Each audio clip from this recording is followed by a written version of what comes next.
Radhe Radhe friends, कैसे हैं आप सभी। आशा करती हूँ आप सभी बहुत अच्छे हैं और अपना ख्याल रख रहे हैं। राधा रानी अपनी कृपा आप सब पर बनाए रखें।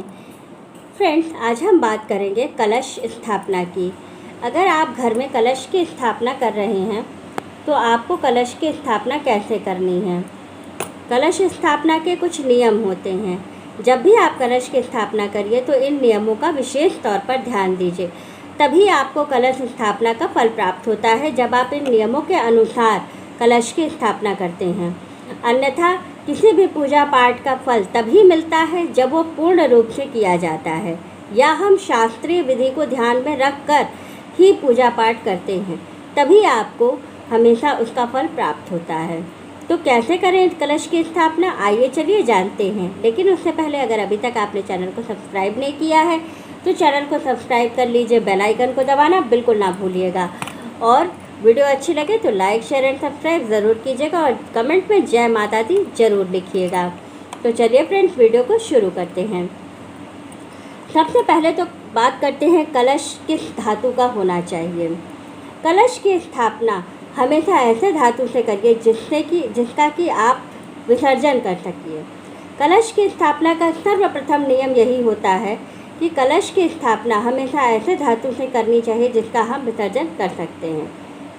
और विसर्जन हम किस चीज़ का कर सकते हैं, सिर्फ मिट्टी का विसर्जन आप कर सकते हैं। तो मिट्टी का कलश, हमेशा कलश मिट्टी का ही स्थापित करिएगा।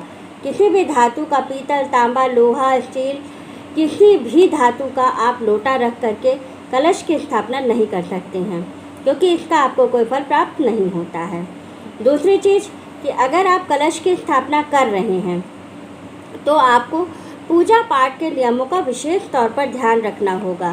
कलश की स्थापना अगर आप करते हैं तो आप बाउंड हो जाते हैं, आप बंध जाते हैं कि आपको पूजा समय से करनी होती है। अगर आप 8 बजे पूजा कर रहे हैं तो प्रतिदिन आपको 9 दिन 8 बजे ही सुबह पूजा करनी है। रात में शाम को 6 बजे अगर आप पूजा कर रहे हैं या 8 बजे पूजा कर रहे हैं तो आपको शाम को 6 या 8 बजे ही पूजा करनी है।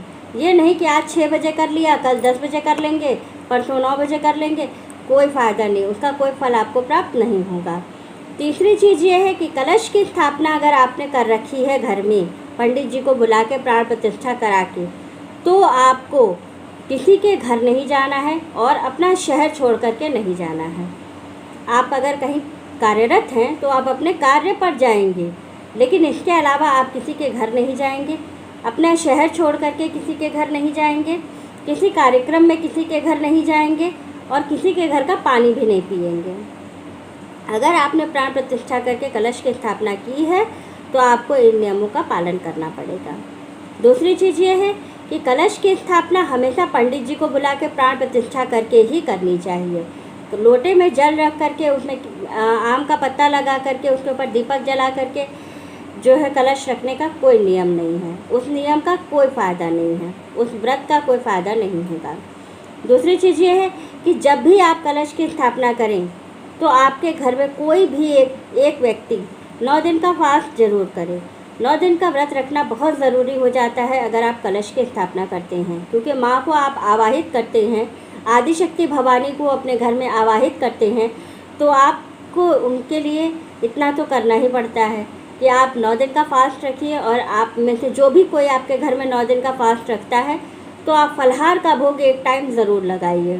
वैसे भी दुर्गा जी को तो 9 दिन अनाज का भोग लगता ही नहीं है, और अगर फलाहार आप भोग लगा रहे हैं तो आप जो भी अपने लिए बनाते हैं, जो भी आप ग्रहण करते हैं, उसको पहले माँ को भोग लगाइए, उसके बाद उसको ग्रहण करिए।